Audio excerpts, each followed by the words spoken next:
কিন্তু হাতে 3টা খেজুর খেয়ে যদি জিহাদের ময়দানে যায় তাহলে জান্নাতে যেতে তো দেরি হয়ে যাবে।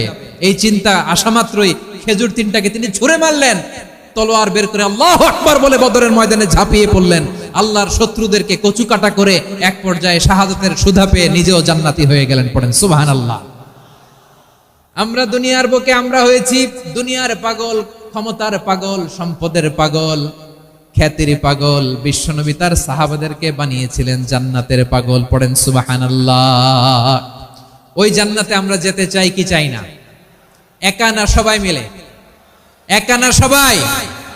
জান্নাতে একা আমি যাব না তো ভাই, তোমাকেও জান্নাতে দলে নিতে চাই। সবাই বলেন, জান্নাতে একা আমি যাব না তো ভাই, তোমাকেও জান্নাতে দলে নিতে চাই। পড়েন আমিন।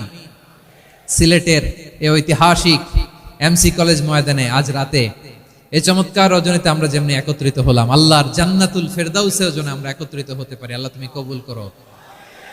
সবাই আওয়াজ করে পড়েন আমিন। তাহলে চিন্তা করেন কিভাবে বিশ্বনবী জান্নাতকে চিত্রায়িত করেছেন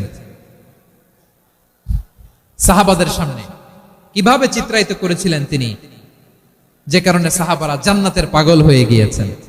আমরা যদি দেখি the way the prophet Muhammad portrait জান্নাত, কিভাবে তিনি পোর্ট্রে করেছেন জান্নাতের যে সৌন্দর্য, কিভাবে তিনি সাহাবাদের সামনে তুলে ধরেছেন। বিশ্বনবী আল্লাহর কোরআন থেকে আমাদেরকে জানান আল্লাহর জান্নাতের সুসংবাদ দানকারী করে যে আল্লাহ আমাকে পাঠালেন। তোমরা কি জানো আল্লাহর জান্নাত কত সুন্দর?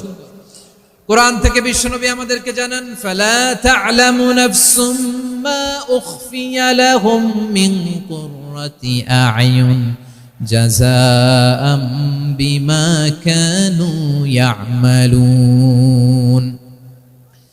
মানুষের কর্মের প্রতিফল হিসেবে কত চমৎকার জান্নাত রব্বুল আলামিন নাজ নেয়ামত দিয়ে পরিপূর্ণ করে আমাদের জন্য প্রস্তুত করে রেখেছেন। পৃথিবীর কোনো মানুষ সেটা জানে না। পড়েন সুবহানাল্লাহ। এটা যে কত সুন্দর, আমাদের আমলের প্রতিদান হিসেবে কত চমৎকার, fantastic, eye catching, fabulous paradise তিনি আমাদের জন্য রেডি করে রেখেছেন। এটা কেউ জানেই না, কল্পনাতেও আনতে পারে না। সুবহানাল্লাহ পড়েন। আবার হাদিসে কুদসিতে বিশ্বনবী ফরমান, রব্বুল আলামিন বলেন, আ'দাতু লিইবাদিয়াস সালিহিনা মা লা আইনুন রাআত ওয়ালা উযুনুন সামিআত ওয়ালা খাতারা আলা কলবি বাশার। আল্লাহ বলেন, আমার নেককার বান্দাদের জন্য এমন চমৎকার জান্নাত আমি রেডি করে রেখেছি, মা